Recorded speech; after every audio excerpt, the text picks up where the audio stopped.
مرنے والا بھی جنت میں، مارنے والا بھی جنت میں. سنتے ہی ہم کو ایک عجیب دکھ رہا کہ یہ کافر کیسے جنت میں جائیں گے؟ انہوں نے تو صحابی کو قتل کر دیا، جنت میں جاتا کیا؟ نہیں جاتا نا. لیکن آگے سنیے، حضور فرماتے ہیں یقاتل ھذا فی سبیل اللہ، یہ جو آدمی مقتول ہے وہ جنت میں کس لیے جا رہا ہے؟ کیونکہ وہ اللہ کے لیے لڑ رہا تھا اور وہ مقتول ہو گیا، شہید ہو گیا، تو اپنی شہادت کے سبب وہ جنت میں داخل ہوگا.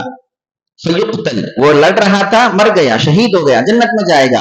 ثم یتوب اللہ علی القاتل فیسلم فیستشہد، اس کے بعد ہوگا کیا؟ وہ قاتل کو اللہ تعالیٰ اگر توبہ کی توفیق دے دے، وہ مسلمان ہو جائے گا. پھر مسلمان ہونے کے بعد جب وہ مرے گا، اپنی طبعی موت مرے گا یا شہید ہوگا، تو اللہ تعالیٰ اس کو بھی جنت میں داخل کرے گا. یعنی توبہ سے پہلے، اسلام سے پہلے نہیں، اسلام کے بعد کی بات ہے. ایک غیر مسلم مسلمان کو شہید کر دیا، وہ شہید تو جنتی ہے، اب یہ مسلمان بن گیا. اسلام، اور اسلام ایک ایسی دولت اور ایسی نعمت ہے، اپنے ماں قبل کے تمام گناہوں کو میٹ دیتی ہے. بڑے سے بڑا گناہ کیوں نہ ہو، اسلام اس کو ایک لمحے کے اندر میٹ دیتا ہے. جو بندہ غیر مسلم مسلمان بن گیا، اس کے سابقہ سارے معاف ہو گئے اللہ کے پاس. الاسلام یہدم ما کان قبلہ، بڑے سے بڑے گناہ وہ سب کچھ معاف ہو جاتے ہیں.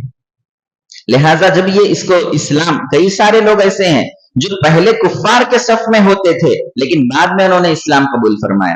کئی سارے لوگ ایسے ہیں. خود حضرت حمزہ رضی اللہ تعالیٰ عنہ کو شہید کرنے والے جو تھے، وحشی ان کا نام ہے، وحشی. یہ جنگ احد میں حضرت حمزہ کو شہید کر دی، حضور کے چچا کو شہید کر دیا. حضور صلی اللہ علیہ وسلم بڑی محبت فرماتے تھے ان سے. جب شہید ہو گئے تو حضور کو بڑی ناگوار بات گزری، بڑی تکلیف سرکار دو جہاں کو بشری تقاضے کے مطابق ہوئی، کیونکہ بڑی محبت کرتے چچا ہے اور چچا باپ کے برابر ہوتا ہے. والد گرامی تھے نہیں حضور کے، تو آپ یہی سرپرست تھے حضرت حمزہ. تو حضور اکرم صلی اللہ علیہ وسلم کو بہت اس سے تکلیف ہوئی اور بہت حضور آپ کو پسند فرماتے تھے. تو ہوا کیا، بعد میں اللہ نے اس وحشی کو اسلام کی توفیق عطا فرما دی اور وہ توبہ کر کے مسلمان ہو گئے. تو حضور نے بعد میں ان سے فرمایا آپ مسلمان ہو رہے ہیں، میں انکار نہیں کروں گا، آپ کے اسلام کو قبول کر لیا جائے گا، آپ کی توبہ قبول کر لی جائے گی. لیکن ایک بات میں بولنا چاہتا ہوں، جب کبھی میں تم کو اپنی مجلس میں دیکھوں گا نا، مجھے میرے چچا کی یاد آئے گی. لہٰذا میری مجلس میں دکھنا نہیں، میری نظروں کو نہیں دکھنا. یہ کیا کم ان کے لیے سزا ہے؟ یہ کیا کم سزا ہے کہ حضور ان کو دیکھنا نہیں چاہ رہے؟ تو یہ ان کے لیے، یہ ان کی توبہ ہے، یہ ان کی توبہ کے لیے انشاءاللہ آخرت میں دیدار رسول اور حضور کی نظر ملے گی. یہاں ان کو دنیا میں کیا کیا گیا کہ آپ میری نظر، توبہ آپ کی قبول، اسلام آپ کا قبول، لیکن آپ کو دیکھوں گا تو چچا کی یاد آئی. تو یہ جو اب حضرت حمزہ رضی اللہ عنہ کے وہ جو قاتل تھے وحشی، اب وہ اگر انتقال کر جائیں تو وہ جنت میں جائیں گے نہ جائیں گے؟ حضرت حمزہ کو قتل کیا لیکن جائیں گے نا جنت میں. حدیث میں وہی فرما رہے، ان کا نام نہیں ہے لیکن قاعدہ بیان کر رہے. اگر کوئی غیر مسلم کسی مسلمان کو شہید کر دیتا ہے تو مسلمان تو جائے گا ہی جنت میں، اور بعد میں وہ اسلام قبول کر لے، غیر مسلم جو قاتل ہے وہ اگر اسلام قبول کر لے تو اسلام قبول کرنے کی وجہ سے وہ بھی جنت میں جائے گا. تو دونوں جنت میں جائے. تو اللہ یہ دیکھ کے خوش ہو رہے انہیں مار کے بھی جنتی ہے اور انہیں مر کے بھی جنتی ہے. اس سے پہلے ایک حدیث گزری تھی قاتل مقتول دونوں جہنمی بول کے، یاد ہے آپ کو؟ قاتل اور مقتول دونوں جہنمی. یہاں کیا حدیث آ رہی؟ قاتل اور مقتول دونوں جنتی ہے. تو اعتبار نیت کا ہے، وہاں دونوں کی نیت دوسرے کو مارنے کی تھی کہ میں اس کو مار دینا، تو مارنے کی نیت، قتل کی نیت ہونے کی وجہ سے وہ دونوں جہنمی ہوئے. اور یہاں قتل کی نیت نہیں ہے، ایک کی نیت اللہ کی راہ میں لڑنا ہے اور دوسرا وہ مسلمان ہو گیا ہے، تو لہٰذا وہ دونوں جنتی ہیں. خلاصے کے طور پر یہ بات آپ کے سامنے کہنا چاہوں گا کہ توبہ کو ہماری حرز جان بنا لینا چاہیے. استغفار اللہ کو بہت پسند ہے، اللہ کو راضی کرنے والا عمل ہے، اللہ کے محبوبین بندوں کا عمل ہے، اور سب سے بڑھ کر اللہ کے رسول صلی اللہ علیہ وسلم کی سنت مبارکہ ہے.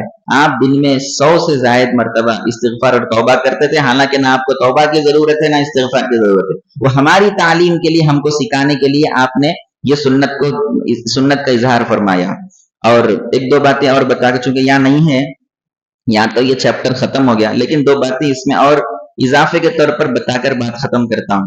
وہ یہ ہے کہ توبہ کے لیے حضور اکرم صلی اللہ علیہ وسلم کا وسیلہ اور آپ کی بارگاہ میں رجوع یہ بہت ضروری ہے.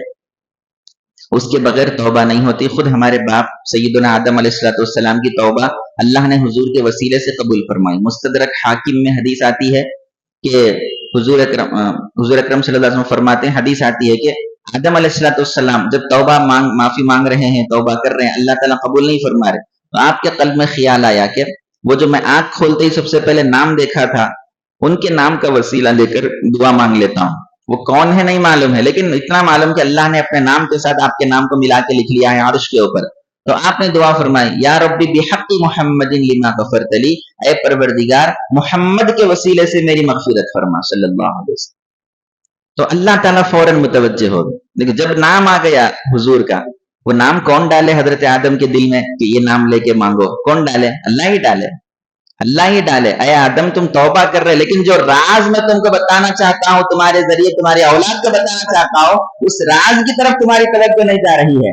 توبہ کرنا، کرانا، گناہ، یہ سب میرا مقصد نہیں ہے.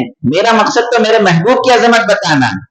میرا مقصد تو میرے محبوب کی عظمت بتانا ہے، اور بندوں کو یہ بتانا ہے کہ تم اپنی توبہ اور مغفرت کے لیے بھی میرے محبوب کے محتاج ہو.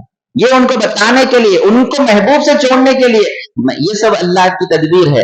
اور آدم علیہ السلام کو چونکہ اس طرف توجہ جا رہی نہیں، محبوب کی طرف معافی مانگتے جا رہے اللہ سے، اور اللہ معافی نہیں کر رہے ہیں. پھر اللہ نے قلب میں بات ڈالی کہ آدم یہ نام سے معافی مانگو، یہ نام لے کے مانگو. تو اللہ تعالیٰ نے جب قلب میں بات ڈالی تو فوراً آپ مانگے. اللہ کی رحمت متوجہ ہوئی. پھر اللہ پوچھتے ہیں وَكَيْفَ عَرَفْتَ مُحَمَّدًا، اے آدم تم کو محمد کا کیسے پتا چل گیا؟ تم کیسے ان کو جانتے ہو؟ حالانکہ میں نے ابھی تک ان کو دنیا میں بھیجا نہیں ہے. اللہ کو نہیں معلوم کہ کیسے جانتے. آنکھ کھولے تو اللہ ہی دکھائے نا عرش پہ، لا الہ الا اللہ محمد رسول اللہ. کون دکھائے حضرت آدم کو؟ اللہ ہی دکھائے. تو اللہ کو نہیں معلوم، میں جن کو دکھایا نا. پھر میں سوال کر رہا ہوں کیا؟ ایسا نہیں. محبت کا تقاضا یہ ہے کہ دوسرے سے اپنے محبوب کا تذکرہ سننا چاہتے ہیں. وہ معلوم ہے نہیں معلوم ہے بعد میں. ارے آپ کو کیسے معلوم؟ اب آدم علیہ السلام بولیں گے محبوب کے بارے میں. جب بولیں گے اللہ سن کے خوش ہوگا کہ واہ میرے محبوب کی کیا شان. محبت کا تقاضا یہ ہے، دوسروں سے اپنے محبوب کا تذکرہ سننا چاہتے ہیں اور دوسروں کو بتانا چاہتے ہیں کہ میرے محبوب کی کیا شان ہے. دیکھیے انہوں نے کہا کہ اے اللہ آپ نے میرے اندر جان ڈالی. میں آنکھ کھلا دیکھا لا الہ الا اللہ محمد رسول اللہ عرش پر لکھا ہوا تھا. تو میں سمجھ گیا اللہ اپنے نام کے ساتھ ملا کے کسی اور کا نام لکھ لیتا ہے تو وہ اللہ کا سب سے محبوب بندہ ہوگا. خدا تو نہیں ہو سکتا کیونکہ خدا ایک ہی ہے. اللہ کا بندہ ہوگا، لیکن بندہ سارے بندوں سے اعلیٰ و اشرف اور افضل ہوگا اللہ کے پاس. لہٰذا میں اس کا وسیلہ لے کر مانگتا ہوں اس کی مغفرت فرما. تو اللہ تعالیٰ کیا فرماتے ہیں؟ اے آدم تم نے بالکل سچ فرمایا ہے. وَلَوْلَاهُ لَمَا خَلَقْتُكَ، اگر وہ نہ ہوتے تو میں تم کو بھی پیدا نہیں کرتا تھا. تم کو پیدا کیا تو ان کی خاطر پیدا کیا. کائنات کو بنایا تو ان کی خاطر بنایا.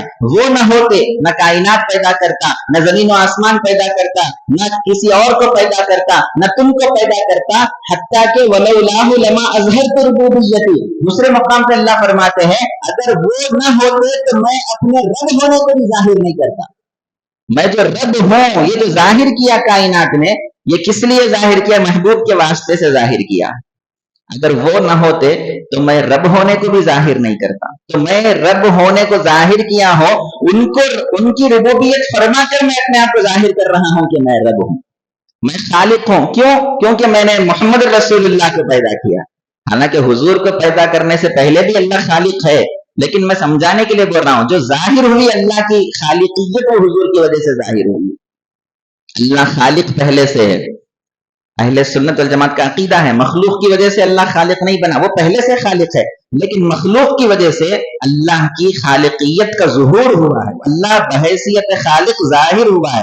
تو اللہ خالق ہے. کیوں؟ محمد رسول اللہ کی اس نے تخلیق فرمائی صلی اللہ علیہ وسلم. اللہ مالک ہے کیونکہ حضور مملوک ہو کر اللہ کی مالکیت کو اظہار فرما رہے ہیں. اللہ رب ہے، حضور مربوط بن کے اللہ کے رب ہونے کو ظاہر کر رہے ہیں. حضور مرزوق بن کے اللہ کے رازق ہونے کو ظاہر کر رہے ہیں. حضور عبد بن کر اللہ کے معبود ہونے کو ظاہر کر رہے ہیں. تو یہ ساری چیزیں ہیں.